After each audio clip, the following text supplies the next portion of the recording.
আজকে জুমার দিন আমারে 2 রাকাত জুমার নামাজ পড়ার সুযোগ দে। ও নবীর উম্মতেরা, নবীর আশিকেরা, হুসাইনের আশিকেরা গো, এই 2 রাকাত নামাজ জুমার নামাজ ছাইরো না, আমার নবীর শাফায়াত নসিব হবে না। রক্তে লাল হইয়া যদি হুসাইন 2 রাকাত জুমার নামাজ পড়তে পারে গো, আজকাল থেকে কথা দিতে হবে জীবনে কোনোদিন জুমার নামাজ ছাড়তে পারবা না। জুমার নামাজ আদায় করতে সময়টুকুন দিলে নামাজ শুরু করে দিলেন, রুকু সিজদার কাজ শেষ করে তাশাহুদে বসে সালাম ফিরানের আগ পর্যন্ত কাছাকাছি বসে বসে এই যদি সৈন্যরা নামাজের ভিতরে প্রত্যক্ষদর্শীরা বলেন এক একটা করে তীর মারে হুসাইনের গায়ে।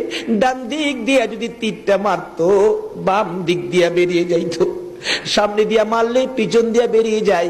এই কিসিমের তীর গো, নামাজের ভিতরে 72টা তীর লাগাইছে। হুসাইন সালামটা ফিরাইয়া নানা গো